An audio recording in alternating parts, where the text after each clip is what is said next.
बात उन दिनों की है जब राजगढ़ गांव में बिजली भी नहीं थी। रातें अंधेरी होती थीं और लोग सूरज ढलते ही घरों में बंद हो जाते थे। उस गांव के बाहर खेतों के पार एक पुराना कुआं था। कुएं के बारे में गांव वाले कहते थे, उस कुएं के पास रात को मत जाना, वहां से कभी कभी आवाजें आती हैं। मोहन 15 साल का लड़का, शहर से पढ़कर गांव आया था। दिमाग तेज, दिल में डर नाम की कोई चीज नहीं। एक रात मोहन के दोस्त सुरेश ने शर्त लगाई, जो आधी रात को उस कुएं तक जाएगा और वापस आएगा, उसे मेरी नई घड़ी मिलेगी। मोहन मुस्कुराया, बस इतना? आधी रात। मोहन टॉर्च लेकर निकल पड़ा। खेतों की पगडंडी पर चलते चलते उसे ठंडी हवा लगी, अजीब ठंडक, जैसे किसी ने सांस छोड़ी हो। कुआं दिखा, पुराना, काला, टूटा हुआ।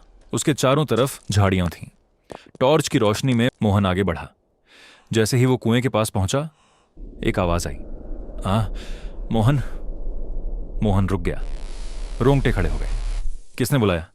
चारों तरफ सन्नाटा। उसने सोचा हवा रही होगी। वो आगे बढ़ा, फिर आवाज, अंदर आजा, यहां बहुत अच्छा है। इस बार आवाज कुएं के अंदर से आ रही थी, मीठी, धीमी, जैसे कोई बच्चा बुला रहा हो। मोहन का पैर कांपा, पर उसने खुद को रोका। नहीं, मैं डरूंगा नहीं। वो झुककर कुएं में झांकने लगा। अंधेरा, गहरा, काला अंधेरा। टॉर्च डाली, रोशनी नीचे गई और तभी नीचे से दो आंखें चमकी। मोहन चीखने वाला था कि भाग मोहन, पीछे मत देख, भाग। ये आवाज पीछे से आई। मोहन पलटा। एक बूढ़ा आदमी खड़ा था, हाँफता हुआ। गांव का सबसे बुजुर्ग काका रामदीन। मोहन भागा, काका भी भागे। दोनों खेत पार करके गांव की सीमा में आ गए। मोहन की सांसें उखड़ी हुई थीं। काका, वो आंखें, वो आवाज, मेरा नाम कैसे पता था उसे? काका बैठ गए जमीन पर, लंबी सांस ली, फिर बोले, बेटा, वो कुआं 50 साल पहले बंद हो गया था। उसमें एक बच्चा गिर गया था, रामू, 8 साल का। हम सब देखते रहे पर कोई नहीं उतरा। सब डरे हुए थे। रामू की मां चिल्लाती रही, पर किसी ने मदद नहीं की। रामू मर गया।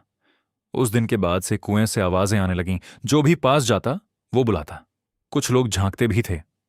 जो झांकते थे वो भूल जाते थे कि वो वापस आना चाहते थे।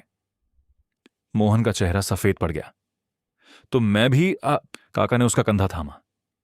हाँ, अगर मैं एक पल और देर करता, तुम नीचे उतर जाते खुद ब खुद, और तुम्हें पता भी नहीं चलता। मोहन ने कांपते हुए पूछा, काका, आप कैसे जानते थे कि मैं वहां गया? काका की आंखें भर आईं। क्योंकि 50 साल पहले मैं भी वहां था, जब रामू गिरा था। मैं भी उन लोगों में से था जो डरकर खड़े रहे। तब से हर रात मुझे उसकी आवाज सुनाई देती है, और हर रात मैं उस कुएं के पास जाता हूं, ये देखने कि कोई और तो नहीं जा रहा। यही मेरी सजा है।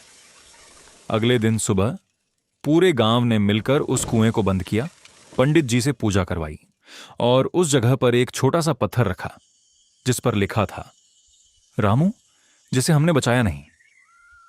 उस रात के बाद कुएं से कोई आवाज नहीं आई। रामू को शायद वो मिल गया जो वो चाहता था, पहचान और माफी।